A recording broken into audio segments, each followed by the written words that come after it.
ये कहानी है एक इचिरो नाम के गरीब लड़के की, जिसका इस दुनिया में कोई भी नहीं था। वो एक प्रोग्रामर है जो दिन रात जॉब करता है और थक कर सो जाता है। जब उसकी आंख खुलती है वो एक दूसरी दुनिया में रिकानेट हो चुका था, जहाँ पर उसे कुछ सिस्टम और कुछ चीट स्किल मिलती हैं, जिससे हमारा मेन कैरेक्टर ओवर पावर बनने के सफर पे निकल जाता है। कहानी के शुरुआत में हमें हमारा मेन कैरेक्टर सुजुकी को दिखाया जाता है। वो एक ऐसी कंपनी में जॉब करता था जहाँ पर गेमिंग प्रोग्राम डिजाइन किए जाते हैं।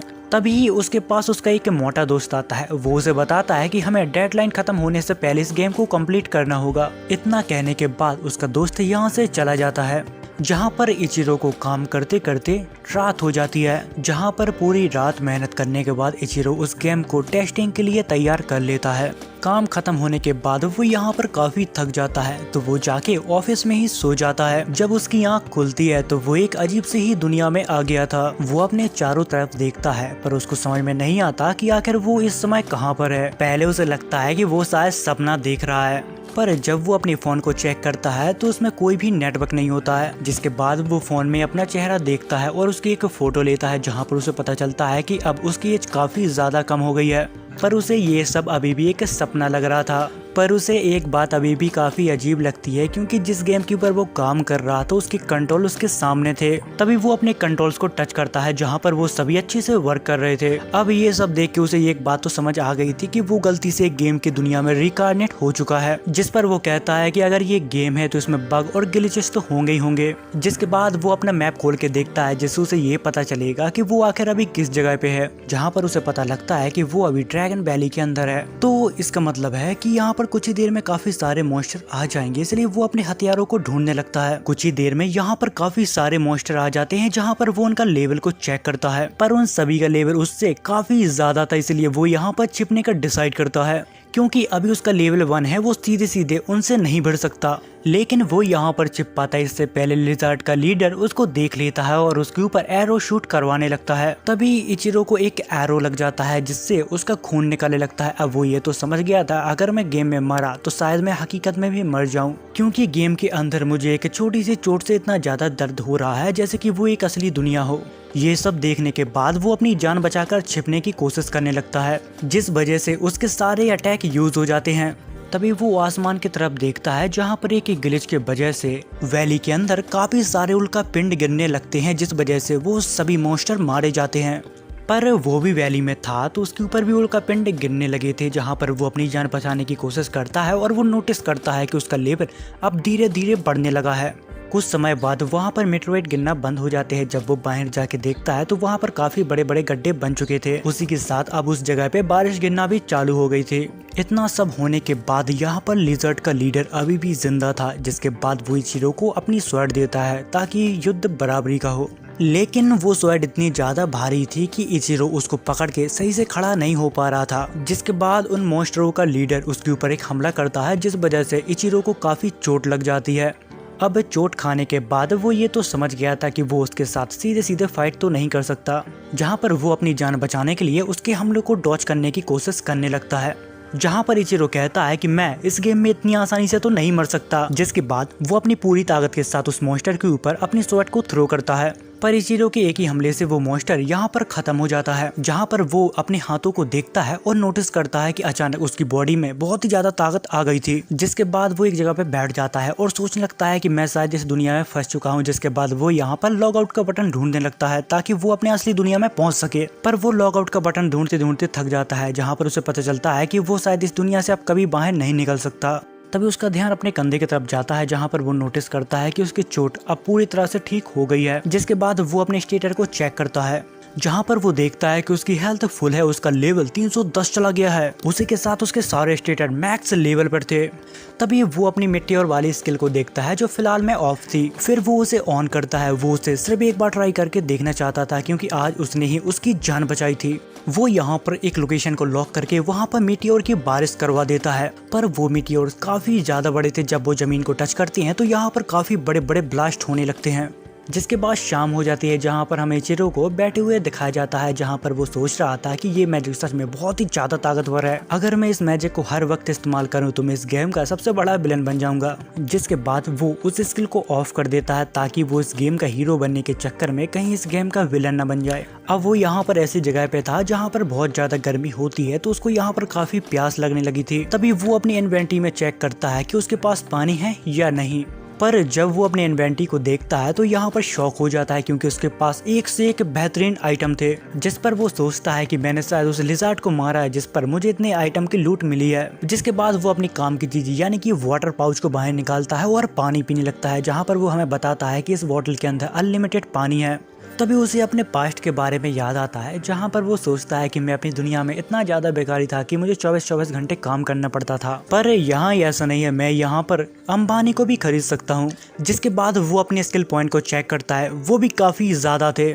जिसके बाद वो यहाँ पर कैंप फायर जला के यहीं पर आराम करने लगता है, क्योंकि अगले दिन शहर या विलेज के लिए उसको चलना था, इसलिए आराम तो बनता ही है। जिसके बाद अगले दिन जब वो मैप को देखता है तो उसे पता चलता है कि उसके काफी नजदीक एक टाउन है, जिसे देखकर वो कहता है कि ये जगह तो सच में बहुत ही ज्यादा खूबसूरत है। मुझे तो याद नहीं आ रहा कि मैंने आखिरी बार इतनी खूबसूरत जगह कब देखी थी। जिसके बाद वो दौड़कर वॉरियर टाउन पहुंच जाता है। वो जब अपने मैप खोल के देखता है तो वहाँ पर 100 से भी ज्यादा वॉरियर्स थे। तभी वो एक ड्रैगन को नोटिस करता है, तो उसे देखने के लिए वो भी हवा में चला जाता है, पर वो शायद भूल गया था कि वो एक परिंदा नहीं है। जिसके बाद वो सीधा ऊपर से जाके नीचे गिरता है, पर फिर भी उसको यहाँ पर बिल्कुल चोट नहीं लगती। तभी वो ड्रैगन के ऊपर एक पत्थर फेंक कर मारता है, जिस वजह से ड्रैगन के विंग्स में छेद हो जाता है। ये देख के वो ड्रैगन भी यहाँ से भाग जाता है। जिसके बाद यहाँ पे इचिरो कहता है, लगता है कि मैं इस दुनिया में ओवर पावर हो गया हूँ। तभी इचिरो अपना मैप खोल के देखता है, जहाँ पर उसे पता लगता है कि अब वो ड्रैगन वॉरियर्स की तरफ जा रहा है।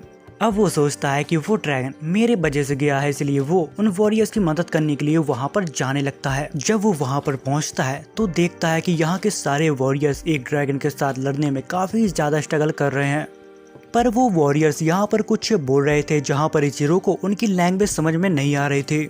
जिसके बाद इचिरो अपनी लैंग्वेज स्किल को अपग्रेड करता है। अब उसे उन सभी की भाषा समझ में आने लगी थी, जहाँ पर वो देखता है कि अब वो ड्रैगन यहाँ से डर के भागने लगा और उसके तरफ आने लगा। तभी उन वॉरियर्स का लीडर एक लड़की से कहता है, हमें इस ड्रैगन को यहाँ से भागने नहीं देना है, हम इसको यहीं खत्म कर देंगे। तभी वो लड़की उस ड्रैगन के ऊपर एक बहुत ही खतरनाक अटैक करती है, जिस वजह से वो भी यहाँ पर हवा में उड़ जाती है। तभी उसके दोस्त उसे बचाने की कोशिश करते हैं और वो लोग यहाँ पर नाकाम हो जाते हैं। तभी इचिरो बहुत ही तेजी से जाकर उसकी जान बचा लेता है। जिसके बाद इचिरो उस लड़की को आराम से नीचे लेकर आ रहा था, क्योंकि वो लड़की अपनी मैजिक से बहुत ही ज्यादा ऊपर उड़ चुकी थी। जब वो लड़की होश में आती है तो वो डर जाती है और वो इचिरो को जोर से पकड़ लेती है। तभी हमें इस लड़की का नाम पता चलता है, दरअसल इस लड़की का नाम ज़ैना है, जो कि एक टीनेजर नाइट है। जिसके बाद इचिरो उस लड़की को बचा के पहाड़ के ऊपर ले जाता है। जिसके बाद वो लोग एक दूसरे से बात करने लगते हैं। इतनी देर में ज़ैना को ढूंढते ढूंढते दो लोग यहाँ पर आ जाते हैं और वो दो लोग इचिरो से कहते हैं कि तुम उससे दूर हट जाओ, क्योंकि उन लोगों को इचिरो काफी अजीब आदमी लग रहा था। जिस पर इचिरो हंसने लगता है और उनसे कहता है कि अरे मुझसे डरो मत, मैं एक मर्चेंट हूँ। जिसे देखकर वो लोग बोलते हैं कि तुम झूठ बोल रहे हो, क्योंकि तुम्हारे पास तो कोई सामान ही नहीं है। जिसके बाद इचिरो अपनी झूठ बोलने की स्किल को मैक्स कर देता है। जिसके बाद वो यहाँ पर झूठ बोलता है और अपनी बातों में उलझा देता है और उन दोनों को शांत करवा देता है। जिसके बाद सीन शिफ्ट होता है, जहाँ पर इचिरो उन्हीं के साथ उनकी गाड़ी में जा रहा था। जिसके बाद हमें एक टाउन को दिखाया जाता है, जहाँ पर हमें इचिरो और जीना को दिखाया जाता है, जहाँ पर जीना उसे बार बार थैंक यू कह रही थी उसकी जान बचाने के लिए। जिसके बाद ज़ैना के दोस्त इचिरो को अपने साथ ले जाते हैं उसके नए पेपर बनाने के लिए, क्योंकि उसके पेपर्स कहीं खो गए थे। पर यहाँ पर सच्चाई तो ये है कि वो किसी को भी अपनी सच्चाई नहीं बता सकता कि वो दूसरी दुनिया से है, इसीलिए वो झूठ बोलता है कि वो एक मर्चेंट है और उसके पेपर्स कहीं खो गए हैं। जिसके बाद वो लड़की क्राफ्टमैन से कहता है कि मुझे इस लड़के के लिए नए पेपर्स बनाने हैं, जहाँ पर वो आदमी इचिरो से कहता है कि कोई दिक्कत नहीं, और वो उसे एक स्टोन पे हाथ रखने के लिए कहता है। जब वो वहाँ पर हाथ रखता है तो उसके सारे इंफॉर्मेशन और स्टेटस निकल के आ जाते हैं। जिसके बाद वो आदमी उसके लिए न्यू पेपर बना देता है और उसको दे देता है। जिसके बाद वो आदमी उसे एक स्टोन देता है और कहता है कि अगर तुम सिटी में कहीं भी जाओगे तो तुम्हें इसकी जरूरत पड़ेगी, इसलिए इसको कभी भी खोना मत। जिसके बाद वो दोनों वर्कशॉप से बाहर आ जाते हैं, जहाँ पर वो लड़की उसे बताती है कि यहाँ पर एक बहुत ही बेहतरीन रेस्टोरेंट है जिसका खाना बहुत ही टेस्टी है, और हाँ, अगर तुम्हें रहने के लिए कमरा चाहिए तो यहाँ पर रहने के लिए जगह भी काफी अच्छी है। जिसके बाद इचिरो उसकी बात मान जाता है और एक होटल में रुकने का डिसाइड करता है। तभी एक लड़की आती है और उसको पकड़ लेती है और वो लड़की कहती है कि तुम इस शहर के नहीं लग रहे हो, अगर तुम चाहो तो हमारे साथ रह सकते हो। जब वो लड़की उसे पकड़ के ले जा रही थी, जहाँ पर इचिरो उसकी प्रोफाइल को देखता है, जहाँ पर वो कहता है कि ये लड़की सिर्फ 13 साल की है, पर देखकर लगता नहीं है। जिसके बाद वो लड़की उसे एक होटल में ले जाती है, जहाँ पर इचिरो 10 दिन के लिए एक रूम को रेंट पर लेता है। जिसके बाद वो यहाँ पर खाने के लिए खाना भी ऑर्डर करता है। तभी उस शॉप की ओनर उस लड़की को डांटने लगती है। दरअसल उस लड़की का नाम मार्था है। जहाँ पर वो ओनर उससे कहती है कि तुम यहाँ पर खड़ी खड़ी क्या कर रही हो, तुमने अभी तक वो रूम साफ करके नहीं दिया। जिसके बाद मार्था यहाँ पर माफी मांगने लगती है और उस रूम को साफ करने के लिए चली जाती है। तभी वो ओनर उसे बताती है कि तुम्हारे आने से पहले यहाँ पर कुछ डरपोक मर्चेंट ठहरे हुए थे, क्योंकि पास में कुछ मीटियोर्स गिरे थे, जिस वजह से वो लोग डर गए थे और यहाँ पर रूम की हालत भी काफी खराब कर दी थी। और वो लोग यहाँ पर सभी को बताने लगे थे कि ये काम किसी डीमन लॉर्ड ने किया है। पर ये कैसे हो सकता है, क्योंकि 60-70 साल पहले एक हीरो ने एक डीमन लॉर्ड को हरा दिया था, तो वो डीमन लॉर्ड वापस नहीं आ सकता। वो लोग बात कर ही रहे होते हैं, इतनी देर में एक और क्लाइंट आता है, जिसके बाद वो और है तो उससे बात करने में व्यस्त हो जाती है। जिसके बाद इचिरो अपना यहाँ पर खाना खाने लगता है। उसको ये खाना काफी ज्यादा टेस्टी लगता है। इतनी ही देर में यहाँ पर मार्था आ जाती है और वो इचिरो से कहती है कि मैंने कहा था ना कि तुम्हें ये जगह बहुत अच्छी लगेगी। जिस पर इचिरो कहता है कि हाँ, पर तुम मुझे कुछ शॉप दिखा सकती हो, क्योंकि मुझे कुछ आइटम खरीदना है। जिस पर मार्था हाँ कहती है और उसे मार्केट ले जाती है। तभी हमें वहाँ पर एक डेमी ह्यूमंस को दिखाया जाता है, जहाँ पर एक इंसान उसे धक्का मार के नीचे गिरा देता है और वो आदमी कहता है कि तुम लोग यहाँ पर क्यों आए हो, तुम्हें पता है ना कि ये जगह तुम्हारी नहीं है और तुम यहाँ पर जिंदा नहीं रह सकते। जिस पर इचिरो उस आदमी को समझाने लगता है कि देखो, जितना हक तुम्हारी इस दुनिया पर रहने का है उतना ही उनका भी है। जिस पर वो आदमी इचिरो के ऊपर गुस्सा होने लगता है और कहता है कि अगर ये तुम्हारे साथ है तो तुम इसे अपनी ही सिटी में रखो। इतना कहने के बाद वो आदमी यहाँ से चला जाता है। उसके जाने के बाद इचिरो उन बच्चों से बात करने लगता है और उनका सामान बांध के उन्हें वापस दे देता है, जिस पर वो बच्चे काफी खुश हो जाते हैं। जिसके बाद वो बच्चे एक लड़की के पास चले जाते हैं, जहाँ पर वो लड़की भी एक डेमी ह्यूमंस थी। वो लोग अपना पेट पालने के लिए बाजार में कुछ सामान बेचने के लिए आए थे। इतनी ही देर में यहाँ पर मार्था आती है। वो इचिरो से कहती है कि तुम डेमी ह्यूमन से काफी अच्छे से बात कर रहे थे। जिस पर इचिरो से कहता है तो क्या हुआ, तुम्हें कोई दिक्कत है क्या।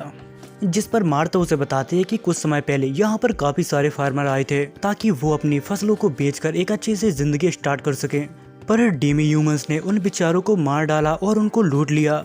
जिसके बाद बात करते करते वो लोग यहाँ पर एक शॉप पर पहुँचते हैं, जहाँ पर काफी अनोखे मास्क मिल रहे थे। तभी इचिरो वहाँ से एक मास्क और एक विग को खरीद लेता है ताकि वो काम आने पर अपनी असलियत सभी से छुपा सके। जिसके बाद वो दोनों वापस होटल लौट आते हैं, जहाँ पर इचिरो मार्था से कहता है कि खाने में जो जो भी टेस्टी हो सब कुछ ले आओ। जिसके बाद मार्था उसके लिए काफी सारे खाने की चीजें ले आती है। यहाँ का खाना बहुत टेस्टी था, तो इचिरो यहाँ पर सब कुछ खा जाता है।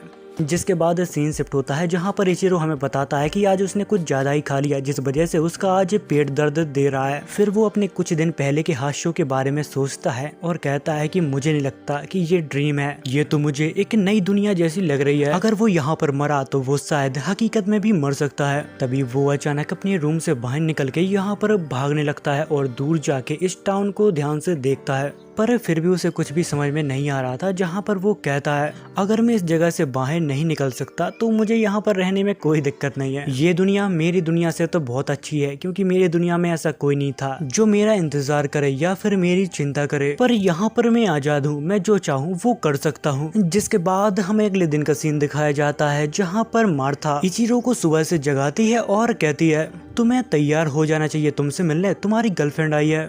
ये सुनने के बाद वो काफी शॉक हो जाता है, क्योंकि वो तो यहाँ पर किसी को जानता भी नहीं। इतनी ही देर में यहाँ पर ज़ेन आ जाती है और वो उसे गुड मॉर्निंग कहती है, जहाँ पर इचिरो उससे कहता है कि तुम यहाँ पर क्यों आई हो। जहाँ पर वो बताती है कि आज मेरी छुट्टी है, तो मैंने सोचा कि हम लोग कहीं घूमने चलते हैं। जिसकी बात इचिरो मान जाता है और उसके साथ घूमने के लिए चला जाता है। जेना उसका खाने का शौक देखकर उसे अलग अलग शॉप पर ले जाती है, जहाँ पर वो दोनों काफी एंजॉय करते हैं। तभी इचिरो ज़ेरा से पूछता है कि आखिर तुम अपने विंड मैजिक को इतनी अच्छी तरह से इस्तेमाल कैसे कर लेती हो। जिस पर ज़ेना उसे बताती है कि विंड मैजिक इतना भी आसान नहीं है, मैंने उसकी बचपन से प्रैक्टिस की है। जिसके बाद वो दोनों घूमते घूमते मिलिट्री वॉल पर पहुंच जाते हैं। यहाँ पर कोई आम इंसान तो नहीं आ सकता, लेकिन ज़ेना यहाँ पर मिलिट्री में है तो उसको किसी ने रोका नहीं। जिस पर इचिरो कहता है कि मुझे ऐसी जगह बहुत पसंद है जहाँ से मैं सभी नज़ारों को एक साथ देख सकूँ। तभी जीना कहती है कि इसे देखने के बाद हम मिलिट्री टावर की तरफ चलेंगे। उसी के साथ मैं तुम्हें चर्च भी दिखाना चाहती हूँ। जिसके बाद वो दोनों चर्च पहुंचते हैं, जहां पर ज़ेना उसे डीमन लॉर्ड और हीरो की फाइट के बारे में बताती है। उसी के साथ वो उसी की पेंटिंग भी दिखाती है, जहां पर एक हीरो डीमन लॉर्ड के साथ फाइट कर रहा था। उसी के साथ वो ये भी बताती है कि इस स्वॉर्ड का नाम है होली स्वॉर्ड। अगर कोई हीरो इसे चलाता है तो वो ऑटोमेटिक ब्लू कलर की हो जाती है। तभी इचिरो उससे पूछता है कि अगर कोई इंसान जो हीरो ना हो, अगर वो उस स्वॉर्ड को चलाएगा तो क्या होगा। जिस पर ज़ेना उससे कहती है कि शायद वो इंसान उस स्वॉर्ड को अपने पूरी ताकत के साथ इस्तेमाल ना कर पाए। वो लोग बात कर ही रहे होते हैं, इतनी ही देर में उस चर्च की वहाँ पर प्रेस्टिस आ जाती है और वो उन दोनों को बताते हैं कि हर कोई होली स्वॉर्ड को नहीं चला सकता, सिर्फ वही चला सकता है जिसको स्वयं गॉड ने चुना हो। जिसके बाद वो दोनों चर्च के बाहर आ जाते हैं, वो अपने घर पे जाने की तैयारी करने लगते हैं। तभी इचिरो अपने हीरो टाइटल को इन्वेंटरी में ढूंढने लगता है, क्योंकि उसके पास बहुत सारे टाइटल हैं, जिसमें से काफी सारे टाइटल तो गॉड किलर नाम से थे। जिसे देखकर वो कहता है कि ये कैसे हो सकता है, मैं तो अभी तक किसी भी गॉड को नहीं मारा। जब वो इन्वेंटरी में चेक करता है तो उसको पता लगता है जब उसने मिट्योर की बारिश करवाई तो वहीं पर एक गॉड दब के मर गया था।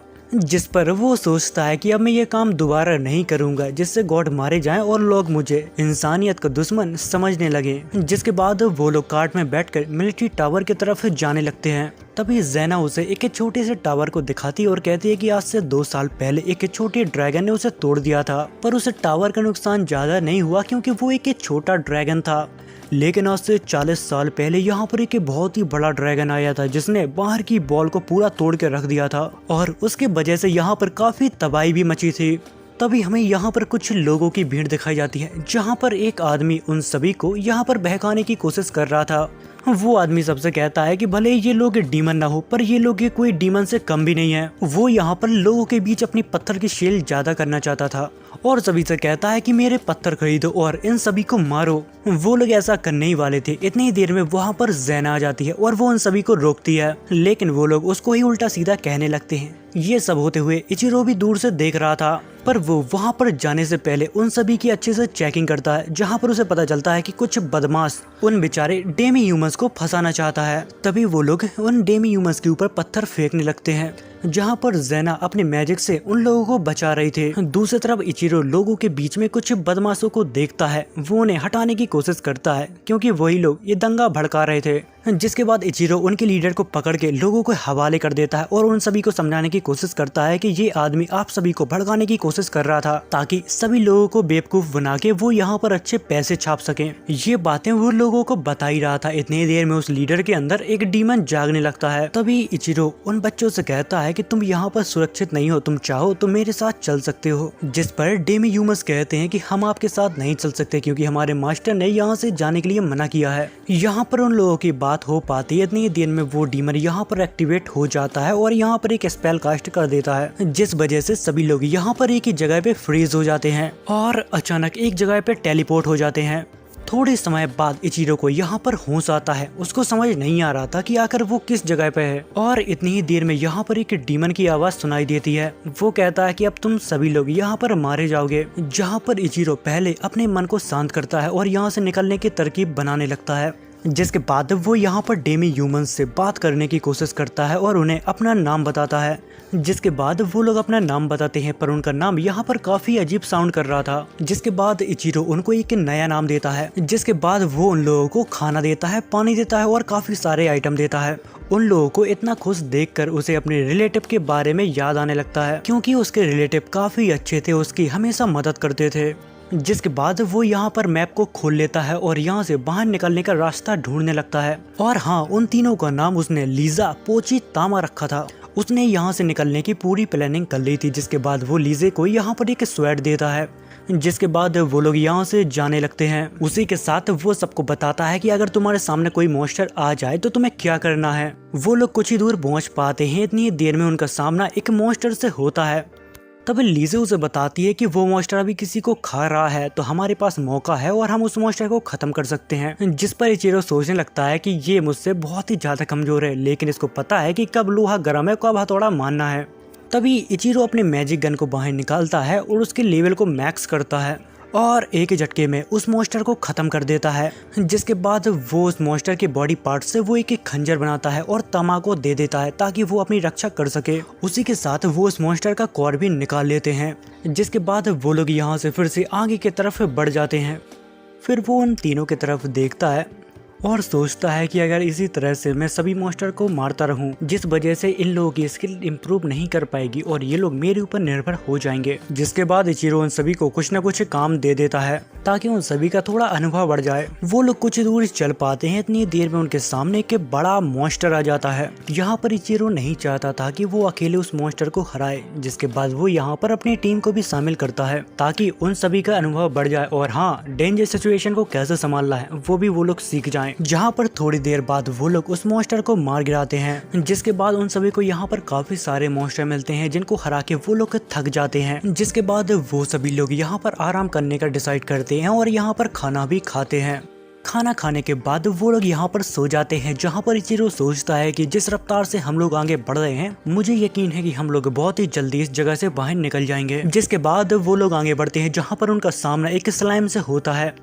उसे एक मामूली स्लाइम समझ के इचिरो उसके ऊपर फायर मैजिक से अटैक करता है, लेकिन उस स्लाइम को उससे कुछ भी फर्क नहीं पड़ता। तभी लीजा उसके कोर को डिस्ट्रॉय कर देती है और उसे बताते हैं कि स्लाइम को सबसे आसानी से मारने का तरीका उसके कोर को डिस्ट्रॉय करना है। यहाँ पर थोड़ी देर बाद जब वो लोग थोड़ा और आगे बढ़ते हैं, जहाँ पर उनका सामना होता है कि 40 लेवल के एक बीस्ट से। वो बीस्ट इचिरो को देखकर सीधे उसके ऊपर हमला कर देता है। तभी उसे एक ट्रैप दिखता है जहाँ पर वो उस बीस्ट को वहाँ पर कैद कर देता है। जिसके बाद वो लोग थोड़ा और आगे बढ़ते हैं जहां पर उन्हें कुछ लोग मिलते हैं जो ट्रैप में फंसे हुए थे। इचिरो ये सब देखकर अपनी टीम की मदद लेकर सभी लोगों को यहां पर फ्री करने लगता है और वहां पर एक से एक रईस आदमी थे जो उनकी जान बचाने के लिए उनको शुक्रिया अदा कहते हैं। तभी हमें एक लड़के की चिल्लाती हुई आवाज सुनाई देती है जहाँ पर वो पोची के ऊपर नाराज हो रहा था। वो काफी गुस्से में पोची से कहता है कि ला ये खंजर मुझे दे दे, लेकिन पोची अपना हथियार उसे देने से मना कर देती है। और हाँ, अब तक तो इस लड़के का चेहरा देख के आप लोग समझ ही गए होंगे कि ये कौन है, जो कुछ समय पहले इन लोगों से काफी बदतमीजी कर रहा था। पर उसके बुरे बर्ताव के वजह से इचिरो पोची को वापस अपने पास बुला लेता है। फिर वो उस लड़के से कहता है कि अभी हम लोग काफी ज्यादा बिजी हैं, इसलिए हम लोग यहाँ से जा रहे हैं। जिस पर वो लड़का कहता है कि अरे तुम कहाँ जा रहे हो, पहले मुझे तुम यहाँ से निकालो, उसके बाद मैं तुम्हें बताता हूँ। तभी एक मैजिशियन जिसको इचिरो ने बचाया है वो उसको डराते हुए कहता है कि तुम जरा अपना मुंह बंद रखोगे। ये देखकर वो लड़का यहाँ पर बिल्कुल चुप हो जाता है। जिसके बाद वो यहाँ पर सभी लोगों को बचा लेते हैं और फिर आगे बढ़ जाते हैं जहाँ पर वो लोग देखते हैं कि मॉन्स्टर और डीमंस के बीच फाइट हो रही है। उनके पीछे पीछे वो लड़का भी वहाँ पर पहुँच जाता है और वो कहता है कि जब तक मेरे पास तलवार है मैं किसी से भी नहीं डरता। इतनी ही देर में उसके सामने एक स्लाइम मॉन्स्टर आ जाता है जिसका सामना वो नहीं कर पा रहा था। जहां पर उसका आज खेल खत्म होने वाला था, इतनी देर में वहां पर पोची और तामा आ जाते हैं और वो उसकी जान बचा लेते हैं। दूसरी तरफ इचिरो की नजर जाती है ज़ेना की तरफ, जहां पर एक स्लाइम मॉन्स्टर ने उसको जकड़ के रखा था। जिसके बाद इचिरो उसके पास जाता है और उसकी जान बचा लेता है। ये देखकर ज़ेना यहाँ पर रोने लगती है और कहती है कि मुझे तुम्हारी बहुत ज्यादा चिंता हो रही थी। तभी हमें यहाँ पर प्रीस्ट को दिखाया जाता है जहाँ पर इचिरो उसे बता देता है कि आखिर तुम्हें किस तरह से स्लाइम को खत्म करना है। थोड़ी देर बाद वहाँ के सभी मॉन्स्टर मारे जाते हैं। जिसके बाद यहाँ पर अब काफी सारे लोग हो गए थे, तो वो लोग दरवाजा खोलने की कोशिश करते हैं। जिसके बाद इचिरो अपने मैप में देखता है कि हम लोग सही जा रहे हैं या फिर यहाँ से निकलने का दूसरा कोई रास्ता है। यहाँ से निकलने का उसे दूसरा रास्ता भी मिल जाता है, पर वो इतना भी आसान नहीं था। तभी यहाँ पर सोल्जरों को एक खजाना मिलता है, जहाँ पर वो खोलते हैं तो उसके अंदर से एक डीमन बाहर निकलता है, जिसे देखकर यहाँ के सभी नाइट लड़ने के लिए तैयार हो जाते हैं। लेकिन वो डीमन कोई आम डीमन नहीं था, वो सभी के अंदर एक छलावा क्रिएट करता है। पर यहाँ पर कुछ लोग थे जिसके ऊपर उस डीमन का मैजिक असर नहीं किया। जिसके बाद वही रईस लड़का उसके ऊपर अपने मैजिक से हमला करता है, लेकिन उस डीमन को उसे ज्यादा कुछ फर्क नहीं पड़ता। तभी अचानक यहाँ पर एक बीस्ट आ जाता है जो इचिरो के ऊपर अटैक करने लगता है, जिस वजह से इचिरो एक ट्रैप के अंदर गिर जाता है। तभी इचिरो उससे लड़ने के लिए अपनी होली स्वॉर्ड को समन कर लेता है। दरअसल ये स्वॉर्ड पहले से ही उसके इन्वेंटरी में थी, क्योंकि गलती से उसने एक गॉड को मार दिया था, जिसके रिवॉर्ड में उसे एक होली स्वॉर्ड मिलती है, जहां पर वो स्वॉर्ड के साथ एक ही झटके में उस बीस्ट को फाड़ के रख देता है। जिसके बाद इचिरो अपने मास्क और विग को पहन लेता है और उस डीमन के पास चला जाता है ताकि कोई उसको ना पहचान पाए। और वो यहाँ पर सभी नाइट से कहता है कि अब तुम लोग आराम करो, मैं यहाँ पर सब कुछ संभाल लूंगा। तभी डीमन उससे कहता है कि आखिर तुम हो कौन और इतनी ताकतवर कैसे हो। तभी इचिरो उसके ऊपर एक पत्थर फेंक के मारता है जिससे वो यहाँ पर अधमरा हो जाता है, जिसे देखकर वो डीमन डर जाता है और यहाँ पर एक स्पेल कास्ट करता है जिसमें से उस डीमन के मास्टर निकलते हैं। और तभी वो नया वाला डीमन कहने लगता है कि यकीनन तुम्हारे पास होली शॉर्ड है पर मुझे कोई आम हीरो नहीं हरा सकता। जिसके बाद वो डीमन लॉर्ड उसके ऊपर हमला करता है पर उस हमले से उसको कुछ भी नहीं होता। अब वो इसको मारने की सोच रहा था जहाँ पर वो अपनी स्किल को चेक करता है पर यहाँ पर मिटियर वाली स्किल दिखती है पर वो कहता है कि मैं यहाँ पर उसको इस्तेमाल नहीं कर सकता। जिसके बाद वो यहाँ पर अपने फायर स्पेल को मैक्स आउट करता है और कहता है कि मैं अपनी पावर का एक छोटा सा हिस्सा इस्तेमाल करूंगा क्योंकि मैं नहीं चाहता यहाँ पर सभी लोग मर जाएं। जहाँ पर वो फायर मैजिक का एक छोटा सा हिस्सा इस्तेमाल करता है जिस वजह से यहाँ पर एक बहुत ही बड़ा धमाका होता है जिसको देखकर वो डीमन लॉर्ड डर जाता है। उसी के साथ यहाँ पर एक लड़का भी घबराया हुआ था क्योंकि उसने आज से पहले इतना खतरनाक फायर मैजिक नहीं देखा था और वो कहता है कि मुझे लगता है कि ये दुनिया का सबसे ताकतवर मैजिशियन है। उन सब की बातें यहाँ पर इचिरो भी सुन रहा था। जिसके बाद वो अपने वेपन को चेंज करता है क्योंकि उस वेपन से वो उसको नहीं मार सकता और फिर वो अपनी डिवाइन स्वॉर्ड को निकालता है और उसके ऊपर अटैक कर देता है जिस वजह से वो डीमन लॉर्ड यहाँ पर खत्म हो जाता है। जिसके बाद सीन कट होता है जहाँ पर वो सभी लोग अब उस भूल भुलैया से बाहर निकल आए थे और फिर तभी वहाँ पर वही मार्केट वाला लड़का आ जाता है। वो तामापोची से माफी मांगता है अपने रूड व्यवहार के लिए। तभी ये कि हबीबी इचिरो को अपने पास बुलाता है और तामापोची को उसको सौंप देता है और कहता है कि आज से ये मेरे पास गुलाम नहीं रहेंगे, आज से ये दोनों आजाद हैं। ये सुनकर वो दोनों यहाँ पर काफी खुश हो जाती हैं। उसी के साथ वो हबीबी कहते हैं कि हमारे पास और भी काफी सारे डेमी ह्यूमंस हैं, तुम चाहो तो उनको भी आजाद करवा सकते हो। तभी अंदर से दो स्लेब बाहर निकलती हैं। एक का नाम लुलू और दूसरे का नाम आरिसा था। जहाँ पर आरिसा कहती है कि आपने हमारी जान बचाई इसलिए आज से इचिरो सामा मैं आपकी हूँ। ये सुनने के बाद इचिरो काफी शॉक हो जाता है क्योंकि उसने उसे इचिरो सामा कहा था जो एक जैपनीज वर्ड है। तभी इचिरो को एक आइडिया आता है ये चेक करने के लिए कि वो जैपनीज है या नहीं। जिसके बाद वो लुलू के पास जाता है और उसके कान में कुछ कहता है और फिर वही बात वो आरिसा से भी कहता है जिस वजह से आरिसा एक बहुत ही बेकार चेहरा बना लेती है और कहती है कि इस दुनिया में सबसे गंदी चीज स्पाइडर है जिससे मैं सबसे ज्यादा नफरत करती हूँ। जिसके बाद वो लोग यहाँ से जाने लगते हैं जहाँ पर इचिरो सोचता है कि मुझे पहले से ही शक था कि ये जैपनीज है, कम से कम मुझे इस अनजानी दुनिया में कोई अपने देश का तो मिला। थोड़ी देर बाद इचिरो सभी को एक जगह पे रोकता है ताकि वो एक दूसरे को इंट्रोड्यूस करवा सके। तभी तामापोची अपने आप को आरिसा से इंट्रोड्यूस करवाती है जहाँ पर आरिसा उनके सिर पर हाथ रखती है और कहती है कि मैं आज से पहले कभी तुम जैसे प्यारी लड़कियों से नहीं मिली। जिसके बाद उन लोगों को यहाँ पर भूख लगने लगती है। तभी इचिरो सभी को एक रेस्टोरेंट में ले जाता है जिसके बाद वो लोग यहाँ पर खाना खाते हैं जो उन्हें बहुत ही पसंद आता है। लेकिन इचिरो यहाँ पर खाना नहीं खा रहा था, उसका ध्यान लुलू और आरिसा के कपड़े के ऊपर था क्योंकि उन दोनों ने स्लेब्स के कपड़े पहने थे। जिसके बाद वो यहाँ से चला जाता है और सभी से कहता है कि तुम लोग खाना खाओ, मुझे मार्केट से कुछ जरूरी सामान लाना था। जिसके बाद वो मार्केट से कुछ क्लॉथ खरीदता है। तभी रास्ते में उसे कुछ खाने की महक आती है जिसके बाद वो उसे भी पैक करवा लेता है। जब वो यहाँ से जा रहा था तभी रास्ते में उसे कुछ भूखे डेमी ह्यूमंस मिलते हैं जिसे देखकर उसे दया आ जाती है और वो उसे अपने पैकेट दे देता है। जिसके बाद वो होटल पहुंचता है जहां पर तामापोची और एरिसा उसका इंतजार कर रहे थे। वो कहते हैं कि हमारे ऊपर ये कपड़े कैसे लग रहे हैं। जिसके बाद सीन शिफ्ट होता है जहां पर इचिरो मार्था की मॉम के पास जाता है और उनसे कहता है कि हमें कुछ और रूम चाहिए। जिस पर वो कहती हैं कि मैं तुम्हें रूम तो दे दूंगी पर यहाँ पर कुछ लोग हैं जो डेमी ह्यूमन से बहुत नफरत करते हैं। जिसे देखकर यहाँ पर तामापोची डर जाते हैं। तभी आरिसा इचिरो का हाथ पकड़ के कहती है कि आप बहुत ही अच्छे हो मास्टर। तभी हमें एरिसा की पावर दिखाई जाती है जहां पर वो किसी को भी कंट्रोल कर सकती है। वो यहाँ के सभी लोगों को कंट्रोल करके उनके बीच से डेमी ह्यूमंस का डर हटा देती है। जिसके बाद लोग यहाँ पर नॉर्मल हो जाते हैं जैसे कि यहाँ पर कुछ हुआ ही नहीं था। जिसके बाद इचिरो से थैंक यू कहता है और सभी को उनके कमरे में छोड़ देता है। जिसके बाद हमें अगले दिन का सीन दिखाया जाता है जहाँ पर मार्था और ज़ैना उसे सुबह सुबह से जगाने के लिए आए थे। तभी इचिरो जागता है और कहता है कि शोर मत मचाओ, मैं जाग गया हूँ। पर वो दोनों अचानक यहाँ पर उसके ऊपर काफी ज्यादा गुस्सा होने लगती है क्योंकि उनने कुछ ऐसा देख लिया था जिससे ज़ैना यहाँ पर बहुत ही ज्यादा नाराज होती है क्योंकि उसने लुलू को देख लिया था उसके कमरे के अंदर, वो भी उसके साथ ही सो रही थी। ये सब देखकर ज़ैना यहाँ से नाराज होके चली जाती है। तभी इचिरो अपने कपड़े पहनकर खिड़की से नीचे कूद जाता है और ज़ैना को समझाने की कोशिश करता है। वो उससे कहता है कि देखो तुम्हें गलत फहमी हुई है, जैसा तुम्हें लगता है वैसा कुछ भी नहीं है। जिसके बाद वो सारी की सारी बातें उसे बता देता है। ये सुनने के बाद ज़ेना कहती है कि तो फिर ये बात है, जिसके बाद इचिरो उसकी तारीफें करने लगता है। ये सुनकर ज़ेना यहाँ पर खुश हो जाती है। तभी हमें अरीसा को दिखाया जाता है जो उन दोनों की बातों को सुनकर यहाँ पर मुस्कुरा रही थी। तभी इचिरो उसके सिर पर उंगली मारता है और कहता है कि सभी को बुला लाओ। जिसके बाद अरीसा उन सभी को बुलाने के लिए यहाँ पर दौड़ के चली जाती है, जिसे देख कर इचिरो को लगता है कि रात को उसने मुझसे कुछ कहा था कि जब वो इस दुनिया में आई थी, जब उसने अपने पुराने यादों के साथ लोगों की मदद करने का सोचा था, लेकिन पहले सब कुछ ठीक था और फिर धीरे धीरे लोगों के बीच बंटवारा होना चालू हो गया और इसी का फायदा एक दुश्मन ने उठाया और राजा को मार डाला, जिससे उस देश के ऊपर डीमन अटैक करने लगे और उस देश की अर्थव्यवस्था बिल्कुल खराब हो गई। जब वो देश तबाह हो रहा था, जिसके बाद वो लोग अपनी जान बचा के वहाँ से भाग गए और अपने लिए रहने के लिए एक नई जगह ढूंढने लगे। पर वो लोग बहुत ही भूखे थे। जिसके बाद वो एक स्लेब से मिले, जहाँ पर स्लेब्स ने उन्हें खाना पीना दिया, पर बदले में उन्हें अपना गुलाम बना लिया।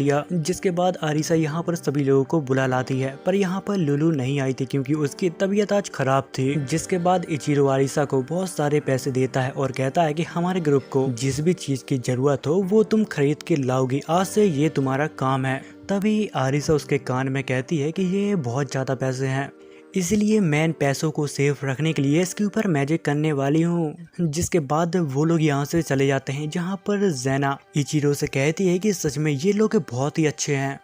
फिर इचिरो कहता है कि मैं आज एक नई जगह ढूंढने वाला हूं ताकि ये सभी लोग एक अच्छी सुरक्षित जगह पर रह सकें। जिस पर ज़ेना कहती है कि अगर ऐसी बात है तो मैं भी तुम्हारे साथ चलूंगी। जिसके बाद वो दोनों ऑड जॉब्स के ऑफिस पहुंच जाते हैं, जहां पर उनकी मुलाकात एक नाड़ी नाम की लेडी से होती है, जहां पर इचिरो उससे कहता है कि हमें रहने के लिए एक अच्छी जगह चाहिए। जिसके बाद वो लेडी उसे काफी सारी जगह दिखाती है। अगर आपको डेमी ह्यूमस के साथ रहना है तो वेस्ट टाउन आपके लिए ज्यादा सेफ रहेगा। जिसके बाद वो लेडी उसे एक घर बताती है जो काफी सस्ते दामों में मिल रहा था, पर इचिरो को वो प्रॉपर्टी ज्यादा कुछ खास पसंद नहीं आई और फिर वो उस लेडी को दूसरी प्रॉपर्टी दिखाने के लिए कहता है। जिसके बाद वो लेडी एक मार्केट प्लेस में उसे घर बताती है, पर उसे ये भीड़ भाड़ वाली जगह ज्यादा कुछ पसंद नहीं आती। जिसके बाद वो लेडी उसे एक और घर दिखाती है जो बाहर से देखने में काफी ज्यादा अच्छा लग रहा था, पर जब वो अपने मैप में चेक करता है, जहाँ पर उसे पता लगता है कि घर के नीचे क्राइम गिल्ड की छिपने की जगह है, तभी इचिरो उस लेडी से कहता है कि इस घर की हालत देख के हमें लग रहा है कि हम यहाँ पर नहीं रह सकते, इसलिए तुम हमें कुछ और जगह दिखाओ। पर उस लेडी के पास अब कोई भी ऐसी जगह नहीं बची थी जहाँ पर डेमी ह्यूमंस अच्छे से रह सके, और वो कहती है कि अभी तो मेरे पास कोई और जगह नहीं है, अगर मिलेगी तो मैं तुम्हें जरूर इन्फॉर्म कर दूंगी। जिसके बाद वो दोनों मार्केट में आ जाते हैं, जहाँ पर उनकी मुलाकात तामा और पोची से होती है और वहीं पर एरिसा होती है। वो इचिरो से कहती है कि मेरे बाल कैसे लग रहे हैं, जिस पर इचिरो उससे कहता है कि तुम्हारे ऊपर ये कलर बहुत ही अच्छा लग रहा है और तुम अब पहले से काफी ज्यादा क्यूट लग रही हो। जिसके बाद इचिरो और ज़ेना एक एक्सेसरीज शॉप पर आ जाते हैं, जहां पर इचिरो उसे एक एयरिंग गिफ्ट करता है, जिस पर ज़ेना उसे पहन लेती है और उससे कहती है कि मैं कैसी लग रही हूँ। जिस पर इचिरो कहता है कि सच में तुम बहुत ही खूबसूरत लग रही हो। वो लोग यहाँ पर बात कर ही रहे होते हैं, इतनी ही देर में यहाँ पर तामा, पोची और एरिसा आ जाते हैं, जिसे देखकर ज़ेना उस गिफ्ट को वहीं पर रख देती है। जिसके बाद हमें एक ग्राउंड का सीन दिखाया जाता है जहाँ पर परफॉर्मेंस स्टार्ट होने वाली थी, जिसे देख कर इचिरो कहता है कि मुझे ये ड्रामा और लव स्टोरी कुछ खास पसंद नहीं आई, क्योंकि मुझे पता है कि आगे क्या होने वाला है, जहां पर इस स्टोरी में सभी लोग मारे जाएंगे और हमारा मेन कैरेक्टर उसे क्लिप से फेंक दिया जाएगा। जिसके बाद वो एक अनडेड मॉन्स्टर बन जाता है और जिन लोगों ने उसको मारा था उन सभी से वो अपना बदला लेता है, पर उसका बदला पूरा हो पाता इससे पहले एक होली नाइट उसे खत्म कर देता है। जिसके बाद वो शो यहाँ पर एंड होता है, जिसको देखकर ज़ेना यहाँ पर रोने लगती है। जिसके बाद सीन कट होता है। तभी इचिरो और ज़ेना कहीं पर जा रहे थे, तभी उनकी मुलाकात ज़ेना के दोस्तों से होती है जिनकी हालत काफी खराब होती है, जिस पर वो लोग बताते हैं कि हम काफी सारे एंट से लड़े थे जिस वजह से हमारी हालत ये हो गई है। तभी यहाँ पर तामा पोची आती हैं, वो उसके पास एक मरी हुई आंट लेकर आई थी, जिसे देख कर इचिरो यहाँ पर सतर्क हो जाता है। वो जब अपने मैप में चेक करता है तो उसके आसपास काफी सारे दुश्मन हो जाते हैं, इसलिए वो सभी से कहता है कि तैयार हो जाओ। इतनी ही देर में उस टाउन की वार्निंग बेल बजने लगती है और फिर थोड़ी देर बाद सिटी के अंदर काफी सारी एंट आने लगती है, जिसे देख के इचिरो कहता है कि ये है काफी सारी पर इनका लेवल काफी ज्यादा कम है उसी के साथ कुछ एंट तो अचानक टाउन के अंदर आते ही नीचे गिरने लगती है, जिस पर अरीसा कहती है लगता है ये मेरे बैरियर मैजिक का कमाल है। तभी इचिरो यहाँ पर सभी को लड़ने के लिए तैयार करता है, जिसके बाद वो सभी लोग मिलकर यहाँ पर एंट्स को मारने लगते हैं। तभी इचिरो यहाँ पर एक घर का दरवाजा देखता है जो टूटा हुआ था, जिसे देखकर वो समझ जाता है कि यहाँ पर एंट्स ने हमला किया था। जिसके बाद वो घर के अंदर चला जाता है और सभी एंट को खत्म कर देता है। पर इस वजह से यहाँ पर एंट का पॉइजन फैल गया था और ये घर किसी और का नहीं वही नाड़ी का है जो कुछ समय पहले उसे घर दिखा रही थी। तभी एक लड़की नाड़ी को वहाँ से बाहर निकाल लेती है। दरअसल वो उसकी मैनेजर है और उसका लेवल 20 है। जिसके बाद इचिरो घर से बाहर निकलता है और देखता है कि सभी लोगों ने मिलकर उन सभी आंट को मार दिया। जिसके बाद हमें मोटेल का सीन दिखाया जाता है जहाँ पर उन सभी ने आज बहुत अच्छा काम किया था, इसलिए इचिरो ने उन सभी को अपनी तरफ से पार्टी दी थी। तभी वो नोटिस करता है कि लुलू की अभी भी काफी तबीयत खराब है। खाना खाने के बाद इचिरो उसके लिए दवा लेने के लिए निकल जाता है। तभी एक पंख उड़ते हुए उसके पास आता है, जहाँ पर वो देख के काफी हैरान था कि इतना अजीब किस चीज का पंख है। उसी के साथ उसे अंधेरे में कुछ शैडो दिखाई देती हैं जो किसी को चोट पहुंचा रही थी। जहाँ पर बिना वक्त को जाया करे इचिरो उस मॉन्स्टर के ऊपर अटैक करता है। बदले में वो शैडोज भी उसके ऊपर अटैक करती हैं, पर वो कुछ ही देर में उन सभी शैडो मॉन्स्टर को हरा देता है। जिसके बाद वो उसके पास जाता है जिसे वो शैडो परेशान कर रही थी। वो उससे कहता है कि तुम ठीक हो ना, जिस पर वो रेड कहता है कि तुम सच सच बताओ कि तुम हो कौन। जिस पर वो कहता है कि ये तुम क्या कह रहे हो, मैंने तो तुम्हें बचाया है। जिस पर वो कहता है कि मैं शायद जिंदा ना बच पाऊं पर तुम प्लीज प्रिंसेस को बचा लो। जिसके बाद सीन कट होता है। वो ऑड जॉब के ऑफिस के बाहर खड़ा था, पर काफी रात हो गई थी तो सभी लोग सो गए थे, इसलिए कोई दरवाजा नहीं खोल रहा था। जिसके बाद वो अपने मैजिक से यहाँ पर एक की बनाता है। वो वहाँ का दरवाजा खोलकर उन दोनों को वहाँ पर आराम करने के लिए कहता है, बट उन दोनों के शोर के वजह से यहाँ पर मैनेजर और नाड़ी जाग जाते हैं और देखने के लिए आ जाते हैं कि आखिर माजरा क्या है। जिस पर इचिरो से कहता है कि मैं तुम्हें डिस्टर्ब नहीं करना चाहता था, पर ये देखो ये शायद तुम्हें जानता है। जब मैनेजर उसे देखती है तो पहचान लेती है कि ये रेड आर्मी का मार्क्स है और वो कहता है कि रेड हेड के अलावा मैंने यहाँ पर किसी और को भी बचाया है। पर मैनेजर उसे देखकर चौंक जाती है क्योंकि वो एक एल्फ थी, बिल्कुल मैनेजर की तरह। पर जब वो उसे ध्यान से देखती है तो वो समझ जाती है कि ये तो प्रिंसेस मिया है और वो कहती है कि चाहे कुछ भी हो जाए हमें इसे बचाना ही होगा। तभी प्रिंसेस अपनी आंखों को खोलती है, वो इचिरो को देखती है और कहती है ये तो बहुत अच्छा है और फिर सो जाती है। जिसके बाद नाड़ी और इचिरो उसके लिए दवा लेने के लिए चले जाते हैं। जिसके बाद सीन कट होता है।